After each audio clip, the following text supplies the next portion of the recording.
नमस्कार दोस्तों। अगर आप जीडीएस में काम करते हैं या फिर आप एमटीएस हैं या पोस्टमैन हैं या फिर मेल गार्ड हैं, तो आप कहीं ना कहीं डिपार्टमेंटल एग्ज़ाम्स का प्रिपरेशन कर रहे होंगे, जो जीडीएस से पीए वाला है या फिर जीडीएस से एमटीएस या फिर एमटीएस से पीए, या फिर जो पोस्टमैन है मेल गार्ड है वो पोस्टमैन टू पीए वाला एग्ज़ाम, उसके लिए आप प्रिपेयर कर रहे होंगे लिमिटेड डिपार्टमेंटल एग्जामिनेशन के लिए। तो आपका अगर एज होगा और एलिजिबिलिटी कंडीशंस आपके सही होंगे तो आप लिमिटेड डिपार्टमेंटल कॉम्पिटिटिव एग्जामिनेशंस के लिए प्रिपेयर कर रहे होंगे और पोस्टल असिस्टेंट, सॉर्टिंग असिस्टेंट के पोस्ट के लिए आप प्रिपरेशन कर रहे होंगे। तो दोस्तों, अगर आप पोस्टल असिस्टेंट या सॉर्टिंग असिस्टेंट बन जाते हैं, उसके बाद जो इंडक्शन ट्रेनिंग होता है वो कितने पीरियड का होता है दोस्तों, इसी के बारे में ये सर्कुलर इशू हुआ है। ये 12 मई 2023 को इशू हुआ, आप यहाँ देख सकते हैं। हालांकि 3-4 दिन पुराना है, लेकिन फिर भी ये जानना आपके लिए ज़रूरी है। और ये देखिए, ट्रेनिंग डिवीज़न से डिपार्टमेंट ऑफ पोस्ट ने ये इशू किया है।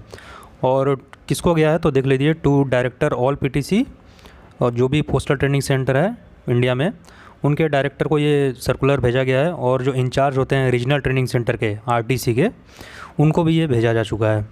और दोस्तों, इसमें ऐसा नहीं है कि जो सीजीएल से आएंगे पीएएसए में उनके लिए अलग पीरियड होगा, या और जो डिपार्टमेंटल एग्ज़ाम देके आएंगे उनके लिए अलग पीरियड होगा, ऐसा नहीं है। दोनों के लिए सेम ट्रेनिंग पीरियड होगा। जो इंडक्शन ट्रेनिंग होता है पोस्टल ट्रेनिंग सेंटर में, रीजनल ट्रेनिंग सेंटर में, दोनों सेम पीरियड होगा।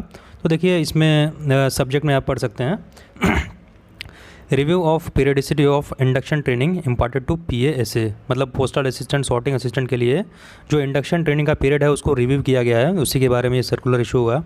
देखिए, आप यहाँ पढ़ सकते हैं, after deliberations on the matter, it has now been decided by the competent authority that the induction training of postal assistant and sorting assistants DR and departmental, आप यहाँ देख सकते हैं DR and departmental। DR मतलब होता है direct recruitment, जो CGL के थ्रू आएंगे, और जो GDS से डायरेक्ट PA बनेंगे वो आते हैं DR के कैटेगरी में, मतलब डायरेक्ट रिक्रूटमेंट उनको ट्रीट किया जाता है। कौन DR के कैटेगरी में आते हैं तो CGL वाले और GDS वाले। और डिपार्टमेंटल में कौन आते हैं दोस्तों, तो एमटीएस, पोस्टमैन या मेल गार्ड। अगर ये एग्ज़ाम, अगर इस पोस्ट पे आप हैं और डायरेक्ट पीएसए का एग्ज़ाम देते हैं तो फिर आप डिपार्टमेंटल एग्ज़ाम से आएंगे, एलजीओ से आएंगे।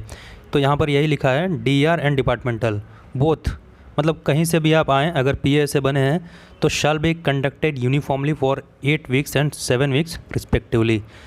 देखिए दोस्तों, पीए का जो ट्रेनिंग पीरियड होगा वो 8 वीक्स का होगा, 8 हफ्ते का ट्रेनिंग होगा, मतलब लगभग 2 मंथ्स, 2 महीने हो जाते हैं।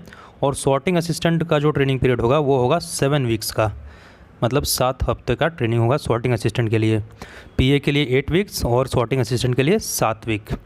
तो यही इस सर्कुलर के माध्यम से आपको बताना था, क्योंकि बहुत लोगों के मन में डाउट रहता है कि इंडक्शन ट्रेनिंग जो होगा वो कितने दिन का होता है, कन्फ्यूजन रहता है। कोई बोलता है कि 65 दिन का, कोई 90 दिन का। तो ये जो सर्कुलर है इससे आपको क्लियर हो गया होगा। पीए का होगा 8 वीक्स का, 8 हफ्ते का, और जो सॉर्टिंग असिस्टेंट होते हैं उनका 7 वीक्स का होगा।